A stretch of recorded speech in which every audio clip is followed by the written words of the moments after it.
మరోవైపు ఎల్బీ స్టేడియంలో G Venkataswamy memorial cricket cup పేరుతో జరుగుతున్న కార్పొరేటర్స్ క్రికెట్ లీగ్ పోటీలను ప్రారంభించారు మాజీ ఎంపీ వివేక్, మాజీ మంత్రి వినోద్.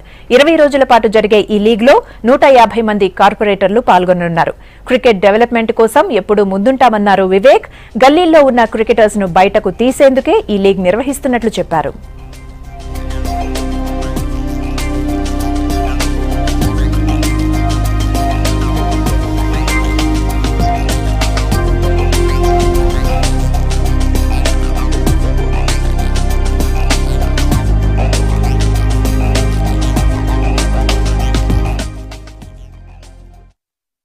అసలు నేను మా నాయనతోని నేను మా తమ్ముడు ఈడ 1970లా ఇక్కడి నుంచి క్రికెట్ కు సంబంధించిన ఒక శంకుస్థాపన కోసం వచ్చినట్టు దగ్గర టెస్ట్ మ్యాచ్ అయింది.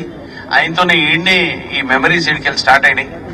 అంటే క్రికెట్ కున్న మా కుటుంబ సభ్యులందరూ ప్రత్యేకంగా దానికి ఒక ఇంపార్టెన్స్ ఇచ్చి మా నాయన ఎప్పుడు పర్సనల్ కేర్ తీసుకుంటాం. క్రికెట్ స్టేడియం కూడా ఇవ్వాల, హైదరాబాద్ క్రికెట్ స్టేడియం మన రాజీవ్ గాంధీలో అయినప్పుడు కూడా దానికి కూడా మా నాయన మా తమ్ముడు తీసుకునే కార్యక్రమంలో ఇవాళ స్టేడియం అంత పెద్ద ఎత్తున వచ్చింది. ఆయన కార్యక్రమాన్ని మీరు ఇవాళ అది పెట్టుకున్నందుకు ప్రత్యేకంగా ధన్యవాదాలు ఆర్గనైజర్స్ కి. ఈ టోర్నమెంట్ పెద్ద ఎత్తున సక్సెస్ కావాలని మేము కోరుకుంటూ మా నాన్నగారి పేరు మీద తీసుకున్న ఈ కార్యక్రమాన్ని పెద్ద ఎత్తున సక్సెస్ చేయమని పదే ప్రతి ఒక్క పార్టిసిపేటింగ్ టీమ్ ని మంచిగా ఆడండి. కాంపిటీషన్ అనేది చాలా ఇంపార్టెంట్.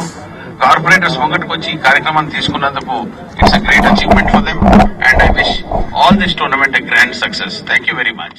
ఈ రోజు ఈ క్రికెట్ టోర్నమెంట్ సార్ హైదరాబాద్ లో అందరు కార్పొరేటర్ డివిజన్స్ లో క్రికెట్ ని డెవలప్ చేద్దాము, మంచిగుంటది, ఒక ఇంటర్ కార్పొరేట్ మ్యాచెస్ పెడదామని చెప్పి వాళ్ళు ప్రపోజ్ చేసినప్పుడు నాకు అనిపించింది చాలా పెద్ద టాస్క్. వార్డులలో ఏదైతే పిల్లలందరూ కూడా క్రికెట్ ఆడుతున్నారో వారికి కూడా ఒక ఉత్సాహం ఉంటుంది. టోర్నమెంట్ ఏదైతే మా నాన్న గారి పేరు మీద వీళ్ళందరూ కూడా ప్రారంభించినారో ఈ ఆర్గనైజర్స్, డెఫినెట్లీ దీన్ని ఇంకా ముందుకు తీసుకువెళ్తూ క్రికెట్ ఏదైతే ఉందో ఇక్కడ మన హైదరాబాద్ లో అన్ని బీద పిల్లలకు కూడా ఒక అవకాశం కల్పించాలని చెప్పి ఆ ఆలోచనతో ఈ టోర్నమెంట్ స్టార్ట్ చేయడం జరిగింది.